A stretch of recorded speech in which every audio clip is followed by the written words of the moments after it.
بسم اللہ الرحمن الرحیم صلی وسلم ابداً یا رب العالمین بقدر شان کا علی خاتم النبیین وعلی جمیع الانبیاء والمرسلین وعلی علیہم وصحابہم اجمعین۔ عزیز سامعین، آج ہم بات کریں گے اجتماعی درود پاک کی۔ یوں تو ہر شخص کوشش کرتا ہے کہ وہ انفرادی طور پر درود پاک پڑھتا رہے، لیکن جس گھر میں اجتماعی طور پر درود و سلام پڑھا جاتا ہے اس گھر پر انوار کی بارش کیسے ہوتی ہے اور ان کی نسلوں کو بھی اس بارش میں رنگ دیا جاتا ہے۔ حضرت ابو عبداللہ رسا اپنی کتاب تحفہ میں لکھتے ہیں کہ بغداد میں ایک شخص فقیر، حاجت مند، عیالدار اور نہایت صابر اور عابد تھا۔ ایک دن وہ رات کو نماز کے لیے اٹھا تو اس کے بچے بھوک کی وجہ سے رو رہے تھے۔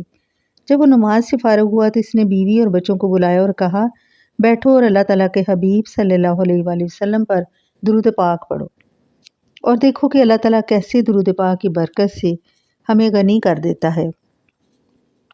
لہٰذا وہ سب بیٹھ گئے اور درود پاک پڑھنا شروع کر دیا۔ درود پاک پڑھتے پڑھتے بچے سو گئے اور اللہ تعالیٰ نے اس مومن مرد پر بھی نیند طاری کر دی۔ جیسے ہی اس کی آنکھ سو گئی تو اس کی قسمت جاگ اٹھی۔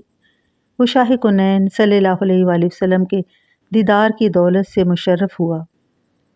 آقا دو جہاں صلی اللہ علیہ وآلہ وسلم نے اسے تسلی دی اور فرمایا کہ جب اللہ تعالیٰ کے حکم سے صبح ہوگی تو اے پیارے امتی تو فلاں مجوسی کے گھر جانا اور اسے میرا سلام کہنا، اور یہ بھی کہنا کہ تیرے حق میں جو دعا ہے وہ قبول ہو چکی ہے اور تجھے اللہ تعالیٰ کے رسول صلی اللہ علیہ وآلہ وسلم نے فرمایا ہے کہ اللہ کے دیے ہوئے میں سے مجھے بھی عطا کر۔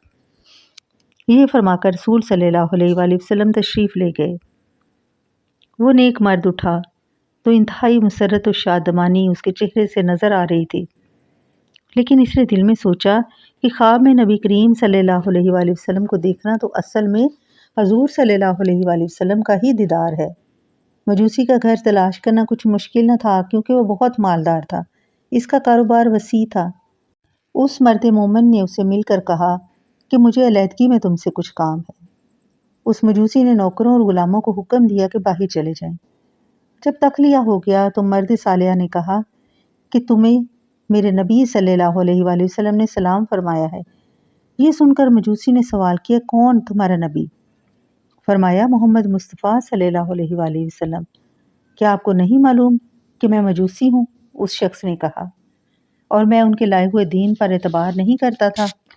اس نے ایک شخص نے کہا، میں یہ سب جانتا ہوں، لیکن اس کے باوجود حضور اقدس صلی اللہ علیہ وآلہ وسلم نے مجھے اس بات کی تاکید فرمائی ہے کہ میں جا کر تمہیں بتاؤں کہ تمہارے بارے میں کسی نے جو دعا کی تھی وہ قبول ہو چکی ہے، اور اب تم اپنے دیے ہوئے میں سے مجھے بھی عطا کرو۔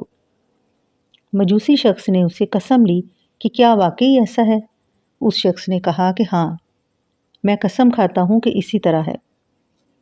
مجوسی نے اسے اندر بلایا اور ہاتھ پکڑ کر کہا کہ اب مجھے مسلمان کرو، اور ساتھ ہی کلمہ پڑھ لیا۔ اسلام قبول کرنے کے بعد اس نے اپنے بیٹے کو بلایا اور اسے بتایا کہ اے بیٹے، میں نے اسلام قبول کر لیا ہے، لہٰذا اگر تو بھی اسلام قبول کر لے تو تو میرا بیٹا اور میں تمہارا باپ، ورنہ آج سے ہمارا کوئی رشتہ نہیں۔ اسی طرح اس نے اپنے متعلقین نوکر چاکروں کو بلایا۔ سب ہی آ کر اس کے پاس بیٹھ گئے اور سب نے ہی کلمہ پڑھا اور مسلمان ہو گئے۔ اب وہ شخص جو مدد مانگنے آیا تھا اس نے کہا، جناب مجھے ایک بات کی سمجھ نہیں آتی کہ کون سی دعا آپ کے حق میں قبول ہوئی ہے۔ اس شخص نے کہا کہ آؤ میں تم سب کو بتاتا ہوں۔ میں چونکہ مسلمان نہیں ہوں، اس لیے ہمارے یہاں جو رواج ہے میں اس پر ہی عمل کرتا رہا۔ میں نے اپنے بیٹے اور بیٹی کی شادی کی اور بہت بڑی تقریب رکھی، سب کو کھانا کھلایا، لیکن چونکہ میرے ہمسائے میں مسلمان فیملی تھی میں نے انہیں نہیں بلایا۔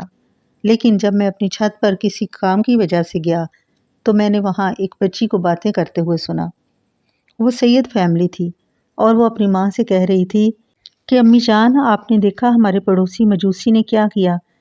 ہمارا اس نے دل دکھایا ہے، سب کو کھانا کھلایا، لیکن ہمیں اس نے پوچھا تک نہیں۔ اللہ تعالیٰ اسے ہماری طرف سے اچھی جزا نہیں دے گا۔ جب میں نے اس شہزادی کی یعنی اس سیدہ کی بات سنی تو میرا دل پھٹ گیا اور مجھے سخت افسوس ہوا۔ پھر میں نے پتہ کروایا کہ ان کے گھر میں کتنے بچے ہیں۔ میں نے ان کے لیے بہترین پکوان پکوایا اور 4 بہترین جوڑے کپڑوں کے لیے اور کچھ نقدی رکھ کر نوکرانی کے ہاتھ ان کے گھر بھیجا اور خود میں دوبارہ چھت پر چڑھ کر بیٹھ گیا۔ شہزادیوں نے کہا کہ ہم اس کھانے کو کیسے کھائیں جبکہ بھیجنے والا مجوسی ہی رہے۔ پہلے اس کے لیے اپنے نانا جان کی شفاعت سے اس کے مسلمان ہونے اور اس کے جنتی ہونے کی اللہ تعالیٰ سے دعا کریں۔ ان سب نے مل کر دعا کرنا شروع کی اور ان کی والدہ محترمہ آمین کہتی رہیں۔ یہ وہ دعا تھی جو اللہ تعالیٰ نے ان کی دعا میرے حق میں قبول کی اور اس کی بشارت حبیب خدا صلی اللہ علیہ وآلہ وسلم نے تیرے ہاتھ بھیجی، اور اب میں نے حضور صلی اللہ علیہ وآلہ وسلم کی حکم کی تعمیل یوں کی کہ میں نے اپنے بیٹے اور بیٹی کی شادی کو ختم کر دیا، کیونکہ مسلمانوں میں یہ رواج نہیں اور نہ ہی اسلام ہمیں اس کی تعلیم دیتا ہے۔ اب وہ ساری جائیداد میں سے میں آدھی تمہیں عطا کروں گا۔